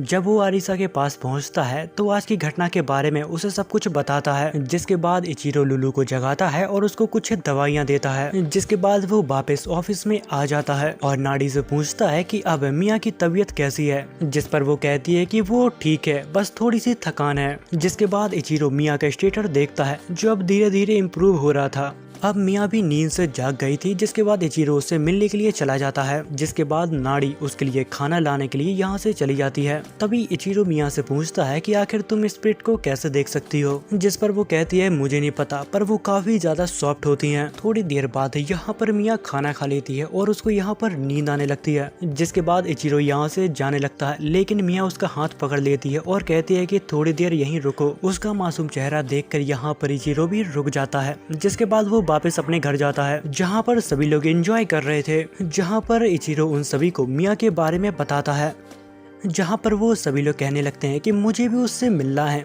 जिस पे इचिरो उनसे कहता है कि हाँ तुम उससे मिल सकती हो, पर ध्यान रखना वो एक प्रिंसेस है। जिसके बाद वो सभी लोग मिया के पास पहुंच जाते हैं और उससे बात करने की कोशिश करते हैं, पर मिया ज्यादा नहीं बोलती तो उन सभी को वो अपना नाम बताती है और शांत हो जाती है। जिसके बाद आरिसा कहने लगती है कि अरे ये तो काफी सुंदर है। जिसके बाद वो लोग यहाँ पर बातचीत करने लगते हैं। जिसके बाद सीन कट होता है और हमें इचिरो और नाड़ी को दिखाया जाता है, जहाँ पर नाड़ी उससे कहती है कि तुम एक मर्चेंट हो, फिर भी तुम्हारे पास एक कार्ड क्यों नहीं है। जिस पर वो कहता है कि कुछ समय पहले पत्थरों की बारिश हो गई थी, जिस वजह से मेरी कार्ड वहाँ पर बर्बाद हो गई थी। जिस पर नाड़ी कहती है कि कोई बात नहीं, पर मैं एक मर्चेंट को जानती हूँ जो रिटायर्ड होने वाला है, तो उसकी गाड़ी तुम्हारे काम आ सकती है। अगर तुम चाहो तो उसकी कार्ड खरीद सकते हो। जिसके बाद वो अपनी इन्वेंटरी को खोलता है और कुछ गोल्ड कॉइन एक बैग में भर के उसे दे देता है। जिसके बाद हमें कुछ समय बाद का सीन दिखाया जाता है जहाँ पर इचिरो की कार्ड आ गई थी। तभी नाड़ी वहाँ पर आती है, वो उसे कुछ पेपर देके उसे उस कार्ड का ऑफिशियल ओनर बना देती है। जिसके बाद इचिरो नाड़ी से पूछता है कि आखिर मिया का घर है कहाँ पर, जहाँ पर वो बताती है कि तुम्हें साउथ की तरफ जाना है और वहाँ पर तुम्हें एक एल्फ विलेज मिलेगा, वही है उसका घर। और फिर इचिरो लुलू से कहता है कि मुझे देखो कार्ड चलानी नहीं आती, तो फिर तुम्हें ही चलाना होगा, मैं कुछ ही टाइम में तुम्हें देखकर सीख जाऊंगा। जिसके बाद वो कुछ ही दूर तक जाती हैं जहाँ पर मौसम खराब होने लगता है, जिसे देख कर इचिरो कहता है कि अब मुझे चलाने दो, क्योंकि इचिरो ने अपनी ड्राइविंग स्किल को मास्टर कर लिया था। उसी के साथ उसको काफी सारे टाइटल मिलते हैं। तभी अचानक उसे महसूस होता है कि कोई उसके ऊपर नजर रखे हैं। जिसके बाद इचिरो विलेज पहुंचता है जहां पर वो देखता है कि मिया उसका काफी टाइम से इंतजार कर रही थी। उसी के साथ मिया उससे ये भी कहती है कि अब मेरी तबीयत बहुत ही अच्छी है, मैंने अपने आप को एक मैजिक पोशन से ठीक कर लिया। तभी वो इचिरो से कहती है कि मुझे तामा पोची ने बताया कि हनी बंस काफी ज्यादा अच्छे लगते हैं, इसलिए मुझे भी वही खाना है। तभी उसे फिर से महसूस होता है कि कोई उसे देख रहा है। जिसके बाद वो अपने आसपास देखने लगता है। तभी उसको एक उल्लू दिखता है, जिसे देख के वो समझ जाता है कि ये मेरा पीछा कर रहा है। जिसके बाद वो मैनेजर से मिलने के लिए वहां पर चला जाता है। तभी इचिरो उस रेड कमांडर से पूछता है कि आखिर मिया के साथ क्या हुआ था, जहां पर वो रेड बताता है कि मिया को कुछ लोगों ने किडनैप किया, जिसके बाद उन्होंने एक अंधेरी जगह पे उसे बंद कर दिया था, पर पता नहीं कैसे वो वहां से बाहर निकल आई। फिर उसने कहानी अपनी रेड मार्क्स को बताई और फिर हम सभी ने उसकी मदद की। तभी उन लोगों को नीचे से कुछ लोगों की चिल्लाने की आवाज आने लगती है, जिस वजह से मैनेजर वहां पर देखने के लिए जाने लगती है। लेकिन इचिरो जब अपने मैप में देखता है तो वहां पर कोई भी नहीं होता। जिसके बाद इचिरो बच्चों के पास जाता है क्योंकि बाहर का मौसम खराब था। जिसके बाद वो यहाँ पर बच्चों को कहानियां सुनाने लगता है। तभी वहाँ पर मिया आती है, वो सभी को एक कहानी सुनाने वाली थी, जहाँ पर कहानी थंडर स्ट्राइक और ड्रैगन के बारे में थी। तभी इचिरो तामा को देखता है, जो किसी चीज को देखकर डर रही थी और उसके मुंह से कुछ भी आवाज नहीं निकल रही थी। जब वो भी उस तरफ देखता है तो उसे वही आउल दिखता है और फिर तभी अचानक वो आउल एक विजार्ड के अंदर ट्रांसफॉर्म हो जाता है। पर इचिरो को अभी भी समझ में नहीं आ रहा था, वो बड़े ध्यान से उसको देख रहा था। अब उस विजार्ड को देखकर यहाँ पर सभी लोग उससे लड़ने के लिए तैयार हो जाते हैं, पर वो लोग विजार्ड के ऊपर हमला कर पाते इससे पहले विजार्ड उन सभी को फ्रीज कर देता है। बट इचिरो उसके मैजिक से बहुत ही जल्दी बाहर निकल जाता है, जिस पर वो डीमन कहता है कि तुम काफी ताकतवर लग रहे हो, तुम मेरे हमले से काफी आसानी से बाहर निकल आए। तभी इचिरो उसके प्रोफाइल को चेक करता है ये जानने के लिए कि आखिर वो कौन है, जहाँ पर उसे पता चलता है कि वो एक अनडेड किंग है, पर सिर्फ 41 लेवल का। और फिर उसी के साथ वो अनडेड उसे ये भी कहता है कि मैं मिया को अपने साथ यहाँ से ले जाने के लिए आया हूँ। जिस पर इचिरो कहता है कि अगर तुम मिया को अपने साथ ले जाना चाहता है तो फिर कोशिश करके देख ले। ये बात सुनकर अनडेड को यहाँ पर काफी गुस्सा आ जाता है और वो अपनी शैडो की मदद से यहाँ पर इचिरो को उल्टा लटका देता है। और फिर अचानक इचिरो यहाँ पर उसकी पकड़ से बहुत ही आसानी से आजाद हो जाता है, जिस वजह से अरीसा को भी यहाँ पर टाइम मिल जाता है अपना अटैक को फुल चार्ज करने के लिए। जिसके बाद अरीसा अनडेड के ऊपर अपना अटैक छोड़ देती है, जिस वजह से यहाँ पर रोशनी ही रोशनी हो जाती है। थोड़ी देर बाद जब सभी लोग खुश हो जाते हैं, जब वहाँ से चमक हटती है, तब हमें दिखता है कि उस अनडेड किंग को यहाँ पर कुछ भी नहीं हुआ। वो उसके इतने पावरफुल अटैक को बहुत ही आसानी से सरवाइव कर गया। तभी वो अनडेड किंग यहाँ पर मिया को पकड़ता है और एक पोर्टल में डालने लगता है और कहता है कि तुम लोगों की वजह से मेरे यहाँ पर काफी समय बर्बाद हो गया। और यहाँ से जाते जाते वो सभी को धमकी देता है, अगर तुम्हें मिया को बचाना है तो क्रीडल पे आ जाना। इतना कहने के बाद वो भी यहाँ से चला जाता है। उसी के साथ इचिरो सभी से कहता है कि तुम लोग अपना ख्याल रखना, मैं मिया को बचा कर आता हूँ। इतना कहने के बाद वो एक पोर्टल में कूद जाता है, जहाँ पर वो एक ऐसी जगह पे पहुँचता है जहाँ पर चारों तरफ सिर्फ अंधेरा ही अंधेरा था। जिसके बाद वो अपना मैप खोलता है, पर उसका मैप यहाँ पर वर्क नहीं कर रहा था। यहाँ पर कुछ देर बाद वो अचानक किसी दूसरी जगह पे टेलीपोर्ट कर जाता है और वो अपने सामने अनडेड किंग को देखता है, जहाँ पर अनडेड किंग काफी घबरा जाता है और उससे कहता है कि ये तो असंभव है, आखिर तुम इस जगह पे कैसे आ गए। जिस पर इचिरो कहता है कि मेरे पास एक एम्बलेट है, जिस वजह से तुम्हारा मैजिक मेरे ऊपर काम नहीं करेगा। तभी इचिरो उसके ऊपर हमला करने के लिए आगे बढ़ता है, पर यहाँ पर वो अनडेड किंग उसको वापस से क्रीडल के स्टार्ट में भेज देता है। वो कहता है कि कोई भी यहाँ पर इतनी जल्दी नहीं आ सकता, शायद इसने चीटिंग की है, इस वजह से उसने क्रीडल के स्टार्ट में उसे भेज दिया था।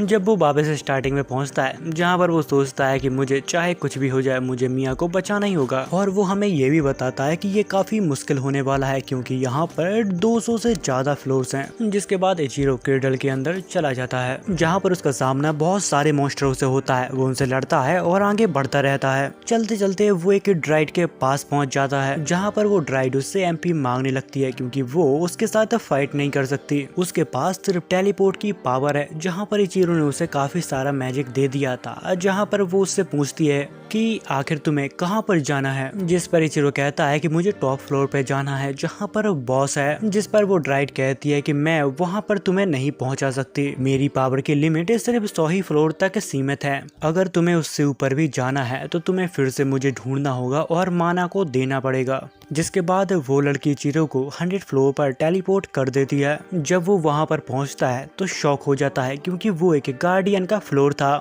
और वहां पर काफी ज्यादा गार्डियंस भी थे। उसी के साथ उन सभी की रक्षा करने के लिए एक बड़ा सा आयरन गोलेम था। तभी वो गार्डियंस लड़कियां वो उससे कहती है कि तुम यहाँ पर पहुंच गए हो तो इसका मतलब तुम काफी ताकतवर हो, पर यहाँ पर उसका सबसे बड़ा खतरा गोलेम था। तो वो गोलेम की कमजोरियां यहाँ पर ढूंढने लगता है। तभी इचिरो अपनी गन निकाल के उस गोलेम के सिर पर शूट करता है, जिस वजह से वो गोलेम यहाँ पर हार जाता है। गोलेम के हार जाने के बाद वो गार्डियंस यहाँ पर प्लान बनाने लगते हैं इचिरो को हराने का।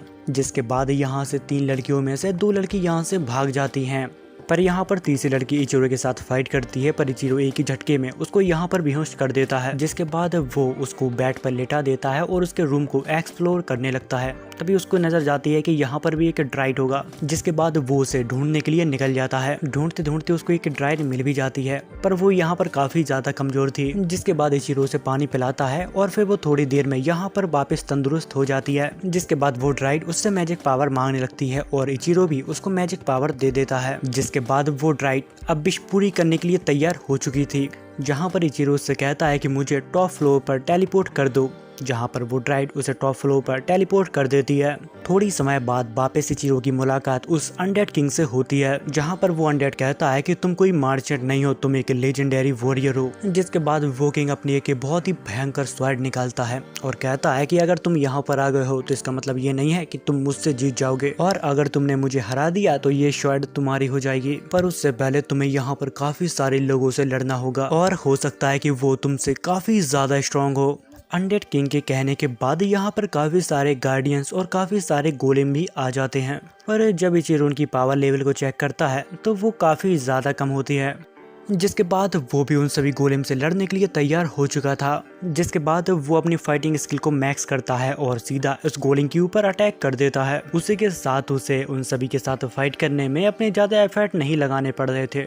और फिर कुछ ही देर बाद यहाँ पर इचिरो सभी को हरा देता है। उनमें से सिर्फ एक लड़की को होश था, जहाँ पर इचिरो एक ही पंच में उसको भी सुला देता है, पर सोते सोते वो कहती है प्लीज मेरी मास्टर की आखिरी विश पूरी कर देना। जिसके बाद वो इस स्टेज को क्लियर कर लेता है और अनडेड किंग के पास पहुंच जाता है, जिसे देखकर वो अनडेड किंग काफी शॉक होता है और रिवॉर्ड के रूप में उसे शॉट देता है।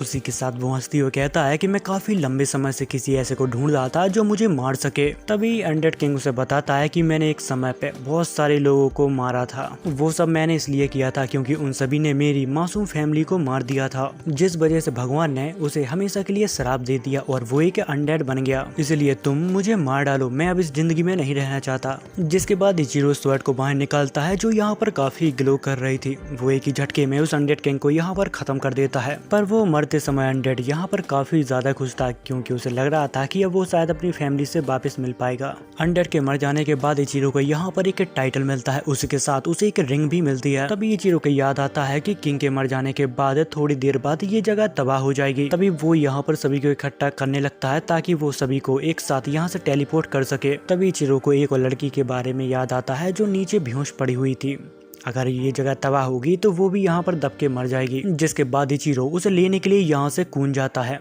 जब वो उस लड़की के पास पहुंचता है तो उसे अपने कंधों पे उठाता है और ड्राइड के पास जाता है ताकि वो जल्द से जल्द यहाँ से टेलीपोर्ट कर सके। जिसके बाद वो लोग डील करते हैं और वो लड़की उन्हें नीचे ले जाती है। उसी के साथ वो लड़की उससे ये भी कहती है कि तुम्हें यहाँ से जल्द निकल जाना चाहिए क्योंकि यहाँ पर एक सॉल्ट की वेव आ रही है। पर इचिरो उससे कहता है कि इस वेव से तुम्हें भी नुकसान पहुंच सकता है, पर वो लड़की कहती है कि जब तक यहाँ पर पेड़ है मुझे कुछ भी नहीं हो सकता। जिसके बाद इचिरो यहाँ से बहुत ही स्पीड में भागने लगता है, पर सॉल्ट वेव भी उसके तरफ काफी स्पीड से आ रही थी। जिसके बाद वो उसके ऊपर हमला करने लगता है ताकि उसको उस वेव से थोड़ा समय मिल पाए और वो यहाँ से बाहर निकल पाए। जिसके बाद इचिरो उस लड़की को लेकर एक सुरक्षित जगह पे पहुंच जाता है, जहाँ पर वो देखता है कि उस वेव की वजह से क्रेडल गिरने लगा है। तभी हमें उन लोगों को दिखाया जाता है जो सभी लोग मिलकर इचिरो का इंतजार कर रहे थे, पर फॉग होने के कारण वो उसको नहीं देख पा रहे थे। पर जब वो नजदीक आता है तो यहाँ पर आरिसा जब उसे देखती है तो यहाँ पर रोने लगती है। और यहाँ पर बाकी के गार्डियंस भी अपने दोस्त को देखकर यहाँ पर काफी खुश थे। तभी वो लोग अपने मास्टर के बारे में उससे पूछते हैं, जहाँ पर इचिरो उन्हें एक रिंग देता है और कहता है कि तुम्हारे मास्टर अब इस दुनिया में नहीं रहे। जिस पर वो लोग अपने घुटने पर बैठ जाते हैं और इचिरो से कहते हैं कि आज से आप ही हमारे मास्टर हो। उसी के साथ वो लड़कियां कहती हैं कि हमें बस एक काम है, क्योंकि ये रिंग हमारे पुराने मास्टर की वाइफ की है, इसलिए हमें उनके वाइफ की ग्रेव के पास इसे छोड़कर आना होगा। जिस पर इचिरो कहता है कि तुम्हें जहाँ जाना है तुम चली जाओ, क्योंकि मैं तुम्हारा मास्टर नहीं हूँ, मुझसे पूछने की कोई जरूरत नहीं है। पर वो लोग यहाँ पर रॉक पेपर सीजर खेलने लगते हैं, क्योंकि जो इसमें हारा वो यहाँ पर रुकेगा। जहाँ पर एक नाना नाम की लड़की हारती है इचिरो ने, जिसकी जान बचाई थी। जिसके बाद इचिरो अपने दोस्तों को लेकर टाउन की तरफ जाने लगता है। जब वो सभी लोग टाउन में पहुंचते हैं तभी ज़ैना इचिरो से मिलने के लिए आती है। ज़ैना यहाँ पर उसे देखकर रोने लगती है और कहती है कि मुझे तुम्हारी बहुत चिंता हो रही थी। तभी इचिरो ज़ैना से कहता है कि मुझे तुमसे एक जरूरी बात करनी है, मैं कुछ ही समय बाद यहाँ से जाने वाला हूँ, क्योंकि मुझे मिया को उसके विलेज छोड़ने जाना है। ये सुनकर ज़ैना उदास हो जाती है, पर इचिरो कहता है कि तुम उदास मत हो, जब मैं वापस आऊंगा तो तुम्हें सुनाने के लिए मेरे पास काफी सारी कहानियां होंगी। जिसके बाद हमें अगले दिन का सीन दिखाया जाता है, जहां पर इचिरो मिया को लेकर उसके विलेज के लिए निकल गया था। तभी अचानक ज़ैना आ जाती है और वो इचिरो को बात करने के लिए रोक लेती है। जहां पर ज़ैना उससे कहती है कि मैं भी तुम्हारे साथ चलना चाहती थी, पर मेरा भी एक परिवार है, जब मेरा भाई फैमिली का हेड बन जाएगा तो मैं तुम्हारे साथ जरूर चलूंगी। दरअसल ज़ैना यहाँ पर उसको गुड बाय कहने के लिए आई थी। जिसके बाद इचिरो भी यहाँ से चला जाता है।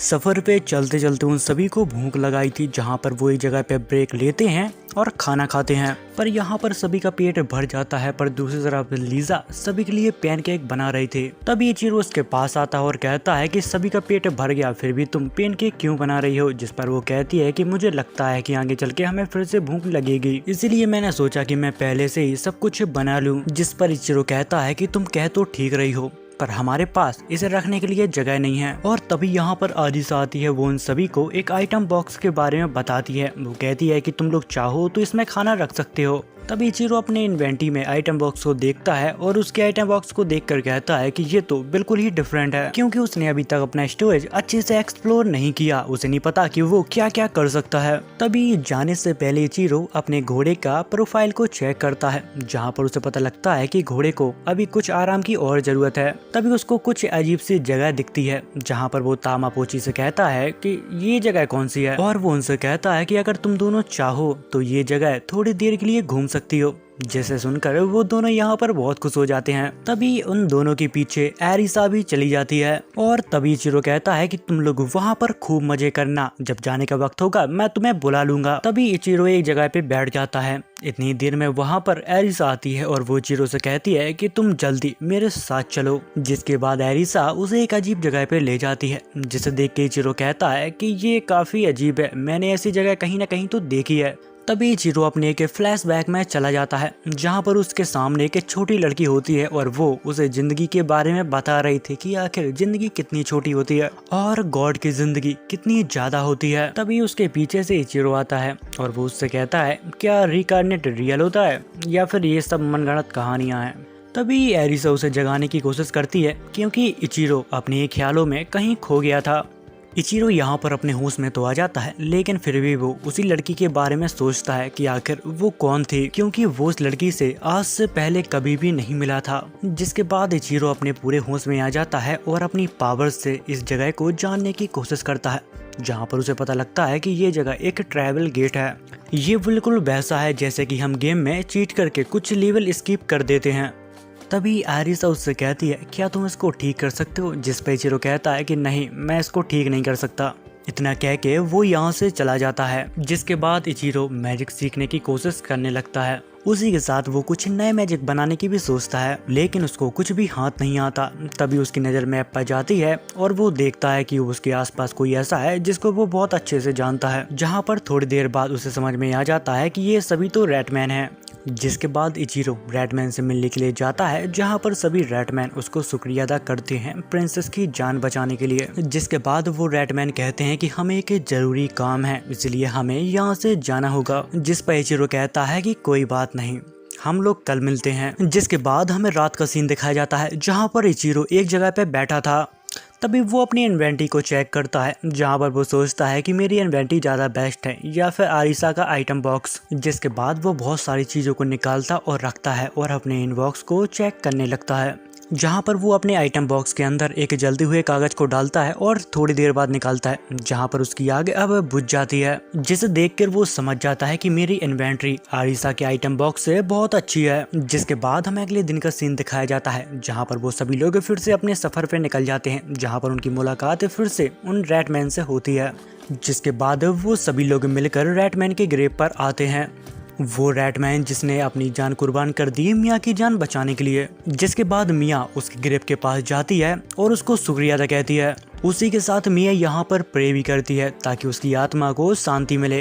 तभी उसके प्रेयर के वजह से यहाँ पर वो ट्री ग्लो करने लगता है। जिसके बाद वो लोग आगे बढ़ जाते हैं जहाँ पर वो देखते हैं कि एक इंसान एक औरत को परेशान कर रहा है। तभी इचिरो उसका चेहरा देखता है जहाँ पर लीसे उससे कहती है कि इससे तुम्हें संभल के रहना होगा क्योंकि ये बुरा आदमी है। क्योंकि मैं इससे एक बार सिटी में मिली थी जहाँ पर ये मेरे पैसे टैक्स के नाम पर छीनने की कोशिश कर रहा था। जहाँ पर थोड़ी देर बाद वो आदमी यहाँ से चला जाता है। जिसके बाद इचिरो उन लोगों के पास जाता है और उनको एक मैजिक पोशन देता है क्योंकि उन सभी की हालत काफी खराब थी और वो जल्दी से जल्दी रिकवर हो जाएं। जिसके बाद वो दोनों उसे शुक्रिया अदा कहते हैं और यहाँ से चले जाते हैं। जिसके बाद हमें यहाँ पर उन सभी को दिखाया जाता है वो सभी यहाँ पर आराम करने के लिए रुके थे। तभी यहाँ पर सभी लोग एंजॉय कर रहे थे, पर यहाँ पर आरिसा और इचिरो मैजिक पोशन बनाने की कोशिश कर रहे थे। थोड़ी समय बाद इचिरो यहाँ पर एक बहुत ही अच्छी पोशन बनाता है जिससे इंसान की हेल्थ बहुत ही जल्दी रिकवर हो जाए। जिसके बाद वो एक वायल उठाता है ताकि वो उस पोशन को उसमें स्टोर कर सके।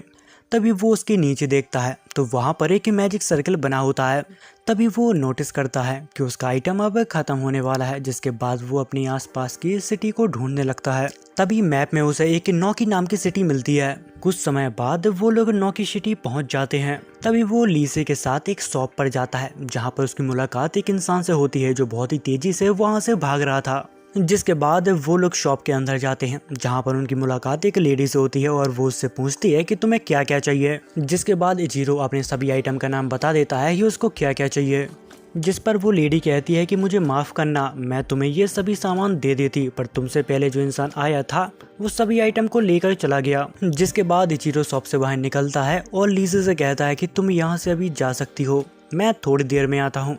जिसके बाद हमें रात का सीन दिखाया जाता है जहाँ पर इचिरो अपनी जेब से कुछ निकालता है जो कुछ मैजिक स्क्रॉल थे जो उसने उस शॉप से बाय किए थे। जिसके बाद वो यहाँ पर जल्दी जल्दी मैजिक सीखने लगता है। जिसके बाद वो यहाँ पर घूमने लगता है ताकि अपने मैप को अच्छे से अनब्लॉक कर सके। तभी वो चलते चलते एक बाउंड्री को क्रॉस कर लेता है और तभी उसको मैप में पता चलता है कि कुछ लोग उसका पीछा कर रहे हैं। तभी अचानक वो सभी लोग इचिरो के ऊपर हमला करने लगते हैं। वो उसके हमले से बचता है और उनसे बात करने की कोशिश करता है, लेकिन वो लोग नहीं सुनते और उसके ऊपर लगातार हमले करते रहते हैं। तभी इचिरो को उन सभी लोगों के साथ एक लड़की दिखाई देती है जहाँ पर इचिरो उनसे कहता है कि देखो मेरे ऊपर हमला मत करो, मुझे तुम लोगों से नहीं लड़ना। लेकिन वो लड़की इचिरो की बात नहीं सुनती और उसके ऊपर लगातार हमले करती रहती है और वो कहती है कि मेरा मैजिक तुम्हारे ऊपर असर क्यों नहीं कर रहा। जहाँ पर उस लड़की को लगने लगता है कि वो अब उससे हार जाएगी। जिसके बाद वो अपने मास्टर को यहाँ पर बुलाती है।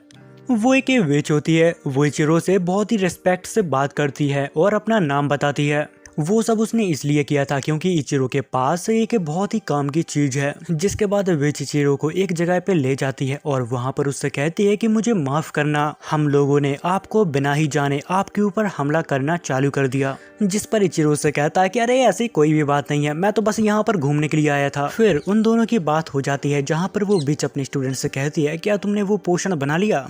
तभी इचिरो उस विच से पूछता है कि आखिर आप इतने सारा पोशन का क्या करोगे। जिस पर वो विच कहती है कि हम इसे सीसी में भर के बेचते हैं। जिसके बाद विच के साथ इचिरो वहाँ से बाहर निकलता है और विच उसके लिए रास्ता बना देती है ताकि वो उस जंगल से आसानी से बाहर निकल पाए। जिसके बाद सीन कट होता है जहाँ पर इचिरो एक जगह पे बैठकर कॉफी पी रहा था, जहाँ पर उसकी नज़र दो लोगों के ऊपर जाती है जहाँ पर वो आपस में झगड़ रहे थे। तभी यहाँ पर एक आदमी आ जाता है जिसका इचिरो काफी टाइम से वेट कर रहा था, जहाँ पर इचिरो काम के बारे में उससे पूछता है, जहाँ पर वो कहता है कि ये काम इतना भी आसान नहीं है, अगर तुम्हें वॉइस बनाना सीखना है तो तुम मेरे यहाँ पर सीख सकते हो। जिसके बाद फिर से इचिरो उन दोनों को देखने लगता है, वो जितना भी उनको देखता है उसको वो लोग उतने ही अजीब लगते हैं। तभी कुछ देर में यहाँ पर मिया, नाना और एरिसा आ जाते हैं, जिसके बाद वो इचिरो को अपने साथ ले जाते हैं। तभी वो मैप में नोटिस करता है जहाँ पर कुछ लोग उनका पीछा कर रहे थे, पर वो कुछ ही देर में समझ जाता है कि वो सभी लोग विच के स्टूडेंट हैं। जिसके बाद सीन कट होता है जहाँ पर हमें ईना यानी कि उस विच के स्टूडेंट को दिखाया जाता है जहाँ पर कुछ लोग उसका पीछा कर रहे थे। तभी वहाँ पर इचिरो आ जाता है और वो ईने से कहता है कि तुम यहाँ से जाओ, मैं इन सबको संभाल लूंगा। पर ईना थोड़ी दूर जाती है जहाँ पर उसकी एक टक्कर हो जाती है, जिस वजह से उसका पूरा कार्ट तबाह हो जाता है, जिस वजह से उसके काफी सारे पोषण यहाँ पर खराब हो जाते हैं क्योंकि वो टूट गए थे। ये देखने के बाद ईने यहाँ पर रोने लगती है क्योंकि उन्हें बनाने में बहुत ज्यादा मेहनत लगती है। जिसके बाद सीन कट होता है जहाँ पर इचिरो एक बिजनेसमैन के पास जाता है जहाँ पर वो हमेशा ईने के पोषण खरीदता है, पर उस आदमी को अर्जेंट पोषण चाहिए थे। जिस पर इचिरो से कहता है कि हमें माफ करना, हमारा एक छोटा सा एक्सीडेंट हो गया था जिस वजह से काफी सारे पोषण खराब हो गए, इस बार हम आपको सारे पोषण डिलीवर नहीं कर पाएंगे। लेकिन वो आदमी इचिरो की बात बिल्कुल भी नहीं मानता और वो काफी गुस्से में उससे बात भी करता है। तभी इचिरो की नजर उसके पीछे खड़े हुए इंसान के ऊपर जाती है। तभी उसे याद आता है कि ये तो वही बुरा इंसान है जो कुछ लोगों को परेशान कर रहा था। तभी वो आदमी कहता है कि हमारे बीच एक समझौता हुआ था, अगर तुम लोग उसको डिलीवर नहीं कर पाओगे तो हम ये समझौता कैंसिल करते हैं। अगर तुम लोग शाम होने से पहले 300 पोषण लेके आओगे तो ये डील कहीं नहीं जाएगी और हमारा ट्रस्ट तुम्हारे ऊपर और बढ़ेगा। अगर तुम लोग ऐसा नहीं कर पाए तो हमें ये डील तोड़नी होगी। पर थोड़ी देर बाद यहाँ पर इचिरो को सब कुछ साफ साफ समझ में आ जाता है। उसे याद आता है कि कैफे के अंदर ये दोनों ही थे जो आपस में झगड़ रहे थे और किसी डील को कैंसिल करने की कह रहे थे। इसका मतलब ये सब इन्हीं का प्लान था। जिसके बाद इचिरो अपनी स्किल को और भी ज्यादा इम्प्रूव करता है और उन सभी से थोड़ी समय की डिमांड करता है ताकि वो सभी पोषण को कंप्लीट करके इन्हें दे पाए। वो आदमी उसकी बातें बड़ी ही ध्यान से सुन रहा था और सोचता है कि ये लड़का सारे पोषण को एक दिन में कंप्लीट नहीं कर पाएगा। जिसके बाद वो आदमी एक नई डील का उसको एक सर्टिफिकेट दे देता है। जिसके बाद सीन कट होता है जहाँ पर इन्हें इचिरो से पूछ रही थी कि आखिर हम शाम तक इस डील को कंप्लीट कैसे करेंगे। अगर हम लोग खूब मेहनत करें तो पोषण तो बन जाएगा, पर उनको स्टोर करने के लिए हमें सीसी यानी कि वो वाइस चाहिए जो कि हमारे पास एक भी नहीं है। जिस पर इचिरो कहता है कि अरे तुम टेंशन मत लो, मेरे पास एक तरीका है। जिसके बाद इचिरो उसी इंसान के पास जाता है जो उसे कल मिला था, पर वो आदमी उसे मना कर देता है और कहता है कि इतनी सारी बोतल बनाने में काफी टाइम लगता है, ये नामुमकिन है एक दिन में। और वो आदमी उसकी मदद करने से मना कर देता है। जिस पे इचिरो कहता है कि आपको नहीं मदद करनी है तो मत कीजिए, पर हमें आपका स्टोर एक दिन के लिए चाहिए ताकि हम वाइन्स बना पाएं। पर यहाँ पर वो आदमी बहुत ही अच्छी दिल का निकलता है, जहाँ पर वो कहता है कि अगर तुम्हें मेरी जरूरत या फिर मेरे स्टोर की जरूरत हो तो मैं तुम्हारी जरूर मदद करूंगा। ये सुनकर इचिरो बहुत खुश होता है और उसे थैंक यू कहता है। जब वो लोग स्टोर के अंदर आ जाते हैं जहाँ पर वो लोग वाइस बनाने की कोशिश करते हैं, लेकिन उनसे वो सही से नहीं बन पा रहे थे क्योंकि फर्स्ट टाइम था ना यार। और तभी हमें इचिरो को दिखाया जाता है जिसने कुछ ही समय में यहाँ पर काफी सारे वाइस बना दिए थे, लेकिन उनको सूखने में काफ़ी टाइम लगता है। जहाँ पर मिया अपने मैजिक पावर से उन्हें सुखा रही थी ताकि काम जल्दी से जल्दी हो जाए। जहाँ पर शाम तक उनका सभी काम खत्म हो जाता है और वो सब अब फ्री हो चुके थे। इतनी ही देर में यहाँ पर वो बुरे आदमी आ जाते हैं और वो कहते हैं कि तुमने बिना परमिशन के यहाँ पर वॉइस बनाई, जो कि ऐसा करना यहाँ पर इलीगल है। जिस पर इचिरो उनसे कहता है कि देखो हम ऐसा कुछ भी नहीं कर रहे हैं, हम यहाँ पर वॉइस बनाना सीख रहे हैं। पर वो बुरा आदमी उसकी बात नहीं सुनता और यहाँ पर चीज़ों को तोड़ने के लिए कह देता है। थोड़ी देर बाद यहाँ पर आरिसा उन टुकड़ों को उठाती है और कहती है कि ये तो हमारे नहीं है। जिस पर इचिरो कहता है कि मुझे पता था कि कुछ ऐसा हो सकता है, इसीलिए मैंने उस वॉइस को ऐसी जगह पर छुपा दिया था जहाँ पर कोई भी उसे ना ढूंढ पाए। जहाँ पर आरिशा कहती है कि आखिर ये कौन सी जगह है जहाँ पर तुमने ये सब छुपा दिया। तभी इचिरो अपनी इन्वेंटरी को खोलता है और सभी बोतल को बाहर निकालता है। जिसके बाद सीन कट होता है जहाँ पर हमें उसी आदमी को दिखाया जाता है, जहाँ पर वो आदमी इचिरो से कहता है कि तुम लोग यहाँ पर क्यों आए हो, क्या तुमने 300 बोतल कंप्लीट कर ली है क्या। जिसके बाद इचिरो उस आदमी के पास जाता है और उन्हें डिलीवरी रसीद दे देता है। ये सब देखकर वो काफ़ी शॉक हो जाता है कि आखिर इस लड़के ने ये ऐसा कैसे कर दिया। हमने तो इसकी सारी बोतलों को तोड़वा दिया था।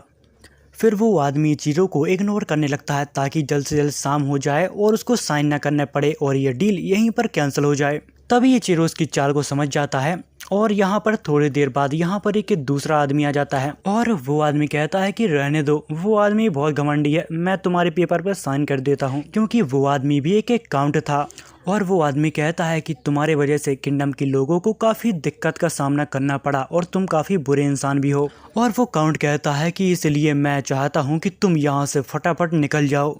पर वो आदमी उसकी भी बात ध्यान से नहीं सुन रहा था, जिसके बाद काउंट अपनी तलवार को बाहर निकालने लगता है। इतने में ही इचिरो उन दोनों आदमी को बहुत ही अच्छी तरह से सबक सिखा देता है। इचिरो उन दोनों को इतना मारता है कि मारते मारते उनको बेहोश कर देता है, जिस पर काउंट कहता है कि तुम ये क्या कर रहे हो, ये तो मेरा काम है। जिस पर इचिरो कहता है कि आपके आसपास बच्चे हैं तो आप स्वेट से इनको सबक नहीं सिखा सकते। जिसके बाद सीन शिफ्ट होता है जहां पर इचिरो वापस अपनी टीम के साथ सफर पर निकल जाता है। जिसके बाद हमें ज़ेना को दिखाया जाता है जहां पर उसके पास एक लेटर आया हुआ था जो इचिरो ने भेजा था, जहां पर उसने अपनी जर्नी के बारे में ज़ेना को बताया था कि आखिर वो कैसी चल रही है। तो फिर आज की कहानी इतनी ही थी। अगर आपको वीडियो पसंद आई हो तो चैनल को सब्सक्राइब और वीडियो को लाइक कर देना, क्योंकि इससे मुझे जो खुशी मिलती है वो नेक्स्ट लेवल होती है। तो फिर कर लो यार।